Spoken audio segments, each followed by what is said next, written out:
अस्सलामुअलैकुम dear students. हमने अपने लेक्चर नंबर सेकंड में ये डिस्कस किया था कि बायोलॉजी जो है वो एक वसी तर इल्म है और उस बायोलॉजी को आसानी से समझने के लिए हम बायोलॉजी को कई छोटी छोटी शाखों में तकसीम करते हैं ताकि हम बायोलॉजी को आसानी से समझ सकें। तो आज का जो हमारा लेक्चर है उसका टाइटल है हमारे पास major fields of biology, biology की मुख्तलिफ़ फ़ील्ड्स। इसमें हम बायोलॉजी की मुख्तलिफ़ ब्रांचेस को, बायोलॉजी की मुख्तलिफ़ शाखों को डिस्कस करेंगे। सबसे पहले हमारे पास है एम्ब्रियोलॉजी। एम्ब्रियोलॉजी जो है ये एम्ब्रियो का मुताला है और उसकी डेवलपमेंट का मुताला है कि एम्ब्रियो किस तरह डेवलप होकर एक मुकम्मल जानदार में तब्दील होता है। Embryology it is the study of embryo and its development. ये एम्ब्रियो और उसकी नशोनुमा का, उसकी डेवलपमेंट का मुताला है। एम्ब्रियो क्या होता है? An organism at early stage of development between fertilisation and formation of whole organism is called embryo. एक जानदार जब नशोनुमा के इब्तिदाई हिस्से में होता है तो उसे एम्ब्रियो कहा जाता है। स्टूडेंट्स, आप ये जानते हैं कि जितने भी कम्प्लेक्स मल्टीसेलुलर ऑर्गेनिजम्स हैं उनके बनने की शुरुआत फर्टिलाइजेशन के बाद बनने वाले जाइगोट से होती है। फर्टिलाइजेशन के नतीजे में मेल और फीमेल गैमीट्स आपस में मिलते हैं जिसके नतीजे में जाइगोट वजूद में आता है। इसके बाद जाइगोट तकसीम होता है, बहुत सारे सेल्स बनते हैं। वो सेल्स जो है रफ्ता रफ्ता जानदार के जिस्म के मुख्तलिफ़ हिस्से बनाते हैं और एक मुकम्मल जानदार वजूद में आ जाता है। अगर आप यहाँ पे देखें तो हमारे पास इस डायग्राम में एक जाइगोट मौजूद है जो कि फर्टिलाइजेशन के नतीजे में बनने वाला एक सिंगल सेल है।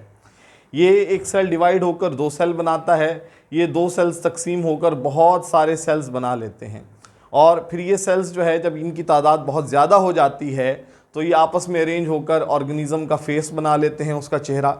फिर थोड़ी सी आगे डेवलपमेंट बढ़ती है तो चेहरे के साथ धड़ बन जाता है। फिर डेवलपमेंट थोड़ी सी आगे बढ़ती है तो बाजू बन जाते हैं। फिर डेवलपमेंट थोड़ी आगे बढ़ती है तो पाँव बन जाते हैं, पैर बन जाते हैं और फाइनली एक फर्टिलाइज्ड एग या जाइगोट जो है वो मुख्तलिफ मराहिल से गुज़रता हुआ एक होल ऑर्गेनिज़म के अंदर एक मुकम्मल जानदार में तब्दील हो जाता है। तो एक जाइगोट और एक होल ऑर्गेनिज़म के दरमियान जितनी भी डेवलपमेंटल स्टेजेस आती हैं, जितने भी मराहिल आते हैं, इन तमाम मराहिल में ये जो लिविंग ऑर्गेनिज़म है ये एम्ब्रियो कहलाता है। एम्ब्रियो और उसकी डेवलपमेंट के मुताले को एम्ब्रियोलॉजी कहते हैं। इसके बाद बेटा हमारे पास है फिजियोलॉजी। लफ्ज़ फिजियो का मतलब है काम करने का तरीका। अब फिजियोलॉजी क्या है? It is the branch of biology which deals with normal functioning of parts of organism. ये बायोलॉजी की वो ब्रांच है, ये बायोलॉजी की वो शाख है जिसमें हम किसी एक जानदार के जिस्म के जो मुख्तलिफ़ हिस्से हैं वो क्या काम करते हैं, कैसे काम करते हैं, इस चीज़ का मुताला करते हैं। अच्छा, इसमें एक चीज़ जो है वो बहुत इंपॉर्टेंट है, नॉर्मल फंक्शनिंग। हम ये देखते हैं कि लिविंग ऑर्गेनिज़म की बॉडी का कोई हिस्सा जो है उसका नॉर्मल फंक्शन क्या है, क्योंकि अगर कोई लिविंग ऑर्गेनिज़म का जो बॉडी पार्ट है वो एबनॉर्मल फंक्शन करे, अपना काम दुरुस्त तरीके से ना करे, तो फिर हम इसको डिज़ीज़ कहते हैं। और डिज़ीज़ का मुताला बायोलॉजी की जिस ब्रांच में किया जाता है उसको पैथोलॉजी कहते हैं। तो फिजियोलॉजी के अंदर हम किसी भी ऑर्गेनिज़म के किसी ऑर्गन का, किसी हिस्से का जो नॉर्मल फंक्शन है, जो दुरुस्त काम है, जो सही काम है, उसका मुताला करते हैं। मिसाल के तौर पे digestion of food in the stomach. जो स्टमक हमारे पास है, मैदा है, उसका काम डाइजेशन है। जब हम फिजियोलॉजी के अंदर स्टमक की वर्किंग को डिस्कस करते हैं तो पता चलता है कि स्टमक का जो काम है वो फूड की डाइजेशन है। फिर हम ये पढ़ते हैं कि स्टमक जो है वो किस तरह से फूड की डाइजेशन यानी खुराक को हज़म करने में मदद देता है। इसके बाद हमारे पास है बेटा मॉर्फोलॉजी। जो लफ्ज़ मॉर्फो है, इस मॉर्फो लफ्ज़ का मतलब है शक्लो सूरत। तो मॉर्फोलॉजी में हम किसी जानदार की शक्लो सूरत और उसकी साख्त का मुताला करते हैं। तो it deals with form and structure of parts of organism, किसी जानदार के जिस्म के जो मुख्तलिफ हिस्से हैं उनकी शक्ल सूरत कैसी है और स्ट्रक्चर यानी उनकी जो साख्त है, उनकी जो बनावट है वो किस तरह की है, इस चीज़ का मुताला हम करते हैं मॉर्फोलॉजी के अंदर। मॉर्फोलॉजी जो है बेटा ये हमारे पास दो तरह की होती है, एक होती है एक्सटर्नल मॉर्फोलॉजी और दूसरी होती है इंटरनल मॉर्फोलॉजी, जिसको अनाटमी भी कहा जाता है। तो एक्सटर्नल मॉर्फोलॉजी क्या है?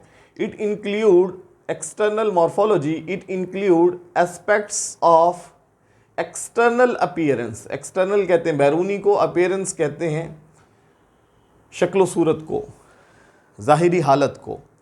It include aspects of external appearance of organism, size and colour ETC। किसी जानदार की जो एक्सटर्नल अपीयरेंस है, जो उसकी ज़ाहिरी शक्ल सूरत है, उसका जो मुताला है वो एक्सटर्नल मॉर्फोलॉजी कहलाता है। मिसाल के तौर पे हमारे पास साइज़ है, कलर है, किसी जानदार का साइज़ कितना है, आया वो कितना छोटा है, कितना बड़ा है, उसकी जिसामत कैसी है, उसका कलर, उसका रंग कैसा है। तो ज़ाहिरी तौर पे उसकी जो जिसामत है, उसका जो रंग है, ये हम स्टडी करते हैं एक्सटर्नल मॉर्फोलॉजी के अंदर। इसके बाद हमारे पास इंटरनल मॉर्फोलॉजी है, जिसको अनाटमी भी कहा जाता है। तो अनाटमी क्या है? देखिए ये बात बहुत सहल है, बहुत आसान है कि किसी चीज़ का जो बैरूनी स्ट्रक्चर है वो आम तौर पे उसके अंदरूनी स्ट्रक्चर से मुख्तलिफ होता है। मिसाल के तौर पे मैं अगर अपनी बात करूं तो आप जिस हालत में मुझे देख रहे हैं ये मेरी एक्सटर्नल मॉर्फोलॉजी है। अगर मेरे आप जिस्म के हिस्सों की अंदरूनी साख्त का मुताला करें तो वो अपनी बैरूनी हालत से, बैरूनी शक्ल सूरत से बिल्कुल मुख्तलिफ होंगे। तो अनाटमी क्या है कि हम किसी लिविंग ऑर्गेनिज़म की जब अंदरूनी साख्त का मुताला करने की कोशिश करते हैं तो हम आम तौर पे उसे डाइसेक्ट करते हैं, उसे काटते हैं, उसे चीरते फाड़ते हैं। उसको काटने के बाद उसकी अंदरूनी साख्त का जो मुताला किया जाता है उसको अनाटमी कहते हैं। तो अनाटमी क्या है? It is the study of internal structure of parts of organism. किसी एक जानदार की जो अंदरूनी साख्त है, अंदरूनी बनावट है, उसको, उसके मुताले को इंटरनल मॉर्फोलॉजी या एनाटॉमी कहा जाता है। इसके बाद बेटा हमारे पास जो ब्रांच है वो है हिस्टोलॉजी। हिस्टोलॉजी क्या है? It is microscopic study of tissues. ये माइक्रोस्कोपिक स्टडी है, it is microscopic study of tissues. ये टिश्यूज़ का ऐसा मुताला है जो माइक्रोस्कोप की मदद से किया जाता है। अब टिश्यूज़ हमारे पास क्या हैं? वर्ड टिश्यू से आप पहले ही वाकिफ़ होंगे, मैट्रिक में आप जो है वो मैट्रिक की बायोलॉजी में आपने लव्स टिश्यू को ज़रूर पढ़ा होगा। Group of cells with similar structure, ऐसे सेल्स का ग्रुप जिनका स्ट्रक्चर सिमिलर होता है, जिनका स्ट्रक्चर जो है वो एक जैसा होता है, ऐसे सेल्स के ग्रुप को हम टिश्यू कहते हैं। हमारे पास टिश्यूज़ की बहुत सी मिसालें हैं। अगर एनिमल्स की बात करें तो एनिमल्स के अंदर नर्वस टिश्यू हैं, मसल टिश्यू हैं, कनेक्टिव टिश्यू हैं। इसी तरह से अगर प्लांट्स की बात करें तो प्लांट्स के पास भी कई तरह के टिश्यूज़ हैं, जैसे जाइलम टिश्यू हैं, फ्लोएम टिश्यू हैं, ETC। तो जब कभी हम टिश्यूज़ का मुताला माइक्रोस्कोप की मदद से करते हैं तो इसको हम हिस्टोलॉजी कहते हैं। हिस्टोलॉजी के बाद बेटा हमारे पास है पेलियंटोलॉजी। पेलियंटोलॉजी क्या है? It is a study of fossils. ये फोसिल्स का मुताला है। अब फोसिल्स का मुताला है तो फोसिल्स क्या होते हैं? ये आपके सामने डेफिनेशन लिखी हुई है फोसिल्स की। Fossils are dead remains of extinct organisms. Extinct organism कहते हैं बेटा नापैद जानदारों को, और ऑर्गेनिजम्स ऑफ पास्ट या फिर माजी के जानदार जैसे कि डायनासोर्स हैं। अब ये नापैद जानदार कौन से हैं? एक्सटिंक्ट ऑर्गेनिज्म कौन से हैं? बहुत सारे ऐसे जानवर हैं बेटा, या बहुत सारे ऐसे जानदार हैं जो आज से हज़ारों लाखों साल पहले मौजूद थे लेकिन अब वो मौजूद नहीं हैं। उनकी नस्ल के, उनकी किस्म के तमाम तर जानदार जो है वो मर चुके हैं। कोई भी एक ज़िंदा जानदार उनकी नस्ल का बाकी नहीं है। ऐसे जानदारों को एक्सटिंक्ट ऑर्गेनिज्म कहा जाता है। और जो नापैद जानदार हैं उनके जो मुर्दा अजसाम हैं, उनकी जो बाकियात हैं, उनके जिस्म के जो बचे कुछ हिस्से हैं, इम्प्रेशंस हैं, निशानात हैं या हड्डियां हैं, उनको फोसिल्स कहा जाता है। और फोसिल्स के मुताले को, फोसिल्स की स्टडी को पेलियोंटोलॉजी कहा जाता है। अब आपके जहन में ये सवाल आ सकता है कि आखिर फोसिल्स को स्टडी करने का क्या फ़ायदा है, फोसिल्स को स्टडी क्यों किया जाता है? तो इस पेलियोंटोलॉजी का एडवांटेज भी लिखा हुआ है कि it helps to gain information about the organisms of the past. Palaeontology जो है ये हमें माजी के नापैद जानदारों के बारे में इल्म हासिल करने में मदद देती है। अच्छा, ये जो एक्सटिंक्ट ऑर्गेनिज्म है, इसकी कॉमन एग्जांपल हमारे पास जो है वो डायनासोर्स हैं। आपको पता है कि डायनासोर्स जो है वो तकरीबन आज से कुछ 65 मिलियन ईयर्स पहले एक्सटिंक्ट हो चुके हैं, नापैद हो चुके हैं। हमें आज जितनी भी इंफॉर्मेशन मिली है या जो भी मालूमात हमारे पास हैं इस वक्त, वो सारी की सारी मालूमात जो है वो हमें डायनासोर्स के फोसिल्स से मालूम हुई हैं। हमें ये जो मालूमात मिली हैं कि डायनासोर्स कहाँ कहाँ रहते थे, वो किस तरह की खुराक खाते थे, उनका लाइफस्टाइल कैसा था, उनकी कितनी अक़साम थीं, ये सारी इंफॉर्मेशन हमें उनके फोसिल्स के ज़रिए से मिली हैं। इसके बाद है बेटा इक्वेटिक बायोलॉजी। वर्ड जो इक्वेटिक है इसी से ज़ाहिर होता है। वर्ड इक्वेटिक यूज़ होता है पानी के लिए। Study of organisms living in water, उन जानदारों का मुताला जो पानी में रहते हैं, इक्वेटिक बायोलॉजी कहलाता है। इक्वेटिक बायोलॉजी जो है ये दो तरह की होती है। एक को कहते हैं फ्रेश वाटर बायोलॉजी और दूसरी को कहते हैं मेरीन बायोलॉजी। अब फ्रेश वाटर बायोलॉजी और मेरीन बायोलॉजी के अंदर क्या फ़र्क है, इसको समझने से पहले ये समझ लीजिए कि वाटर जो है वो दो तरह का होता है। एक होता है फ्रेश वाटर और एक होता है मेरीन वाटर। अब फ्रेश वाटर क्या है और मेरीन वाटर क्या है, इनमें बुनियादी फ़र्क क्या है? देखिए, फ्रेश वाटर आमतौर पे फ्लोइंग वाटर होता है। फ्रेश वाटर ऐसा पानी होता है जो आमतौर पे बह रहा होता है तेज़ी से, ठीक है जी। और मेरीन वाटर जो है वो आमतौर पे एक जगह पर ठहरा हुआ होता है। फ्रेश वाटर जो है इसके अंदर साल्ट्स की मिकदार बहुत थोड़ी होती है और ये ड्रिंकेबल होता है। आमतौर पे हम पानी जो पीते हैं अपने घरों में वो फ्रेश वाटर ही होता है। और जो मेरीन वाटर है वो सॉल्टी वाटर होता है, उसमें नमकियात की मिकदार बहुत ज़्यादा होती है और वो ड्रिंकेबल नहीं होता, पीने के काबिल भी नहीं होता। अब जो फ्रेश वाटर है, ये फ्रेश वाटर मौजूद होता है रिवर्स में, दरियाओं में, लेक्स में, ये जो आपके पास नहरें हैं, स्ट्रीम्स हैं, झीलें, पॉन्ड्स हैं, तालाब, तो कैनाल्स हैं, इनके अंदर ये फ्रेश वाटर मौजूद होता है। जबकि जो मेरीन वाटर है वो सी या ओशन के अंदर मौजूद होता है। अब फ्रेश वाटर बायोलॉजी और मेरीन बायोलॉजी क्या है, इसको डिस्कस करते हैं। It is the study of life in the fresh water bodies like reverse, दरिया, लेक्स, नहरें, कैनाल्स, ये भी नहरें हैं, स्ट्रीम्स, झीलें, पॉन्ड्स, तालाब। तो ये जो दरिया हैं, नहरें हैं, झीलें हैं, तालाब हैं, इन तमाम को कहा जाता है फ्रेश वाटर बॉडीज़, क्योंकि इनके अंदर फ्रेश वाटर मौजूद होता है, ताज़ा पानी मौजूद होता है। और फ्रेश वाटर बायोलॉजी क्या है? Study of life in fresh water bodies. इन ताज़ा पानी के ज़ख़ीरों में, इन फ्रेश वाटर बॉडीज़ में जो मुख्तलिफ जानदार पाए जाते हैं, उनके मुताले को, उनकी स्टडी को फ्रेश वाटर बायोलॉजी कहा जाता है। अब फ्रेश वाटर बायोलॉजी में ना सिर्फ फ्रेश वाटर में, ताज़ा पानी में रहने वाले जानदारों का मुताला किया जाता है, बल्कि जो फ्रेश वाटर है उसकी फ़िज़िकल और केमिकल पैरामीटर्स को, यानी तबई और कीमियाई खुसूसियात को भी स्टडी किया जाता है। अब पानी की तबई और कीमियाई खुसूसियात कौन सी हैं? मिसाल के तौर पे अगर बात करें हम फ़िज़िकल पैरामीटर्स की, तो वाटर का कलर, पानी का रंग कैसा है, ओडोर, इसकी खुशबू कैसी है, टेस्ट, उसका जायका कैसा है, ये जो है वो वाटर की, पानी की क्या है, तभी खुसूसियात हैं।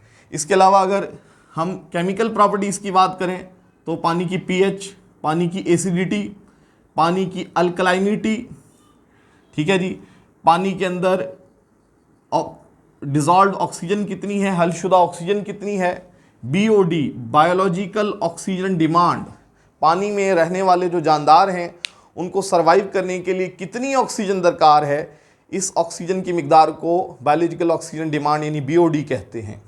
तो ये सारी की सारी जो प्रॉपर्टीज़ हैं, पानी की pH, उसकी एसिडिटी, उसकी अल्कलाइनिटी, उसमें मौजूद हलशुदा ऑक्सीजन की मिकदार, BOD, ये सारी की सारी क्या हैं? केमिकल पैरामीटर्स हैं, केमिकल प्रॉपर्टीज़ हैं। इसके बाद बेटा बात करते हैं मेरीन वाटर की। इसके बाद बात करते हैं मेरीन बायोलॉजी की। It include study of living organisms present in the seas and oceans. ये मेरीन बायोलॉजी डिस्कस करती है उन जानदारों को जो पाए जाते हैं समंदर में, सॉल्टी वाटर में, सी वाटर में। It also include physical and chemical parameters of sea acting on the marine life. अच्छा, मेरीन बायोलॉजी में ना सिर्फ समुद्री पानी में, खारे पानी में रहने वाले जानदारों का मुताला किया जाता है, बल्कि साथ ये भी देखा जाता है कि जो समंदर का पानी है, जो सॉल्टी वाटर है, उसकी कौन सी तबई और कीमियाई खसूसियात हैं और वो किस तरह से अपने अंदर मौजूद मुख्तलिफ जानदारों पर असरअंदाज होती हैं। इसके बाद बेटा हमारे पास है साइटोलॉजी या सेल बायोलॉजी। आप ये बात पहले से जानते हैं कि जितने भी लिविंग ऑर्गेनिजम्स हैं वो तमाम जो है सेल्स पर मुश्तमिल हैं, उनकी बॉडी सेल्स से मिलकर बनती हैं। तो मुख्तलिफ जो सेल्स हैं वो अपनी शेप के एतबार से, अपने साइज़ के एतबार से और अपने फंक्शन के एतबार से मुख्तलिफ होते हैं। इसी तरह से सेल्स के अंदर और बहुत सारे छोटे छोटे स्ट्रक्चर्स हैं, छोटे छोटे हिस्से हैं जो सेल के अंदर मुख्तलिफ काम सरअंजाम देते हैं, जिनको ऑर्गेनेलीज़ कहा जाता है। तो सेल बायोलॉजी क्या है? Study of structure and function of organelles and cells. Cells और सेल्स में पाए जाने वाली जो मुख्तलिफ ऑर्गेनेलीज़ हैं, जैसे कि माइटोकॉन्ड्रिया है, जैसे कि न्यूक्लियस है, जैसे कि एंडोप्लाज्मिक रेटिकुलम है, जैसे कि गोल्गी कॉम्प्लेक्स है, इनकी साख्त और इनके काम का मुताला साइटोलॉजी या सेल बायोलॉजी कहलाता है। इसी तरह से एंड में हमारे पास जो ब्रांच है वो है जेनेटिक्स। जेनेटिक्स क्या है? It is the study of hereditary characters transmitted from parents to offspring. ये विरासती खसूसियात का मुताला है कि विरासती खसूसियात किस तरह से वालिदैन में बच्चों में मुंतकिल, वालिदैन से बच्चों में मुंतकिल होती हैं। देखिए, जानदारों के पास दो तरह की खसूसियात होती हैं। कुछ खसूसियात ऐसी हैं जो उन तक महदूद रहती हैं, कुछ खसूसियात ऐसी हैं जो रिप्रोडक्शन के नतीजे में उनकी अगली नस्ल में मुंतकिल हो जाती हैं। तो ऐसी खसूसियात जो अगली नस्ल में मुंतकिल होती हैं हेरेडिटरी कैरेक्टर्स कहलाती हैं, विरासती खसूसियात कहलाती हैं। और इनके वालिदैन से बच्चों में जो मुंतकिली का अमल है उसके मुताले को जेनेटिक्स कहा जाता है। तो बेटा ये बायोलॉजी की कुछ ब्रांचेस हैं जिनको हमने आज डिस्कस किया है। जो बाकी ब्रांचेस हैं उनको हम इंशाल्लाह नेक्स्ट लेक्चर में डिस्कस करेंगे।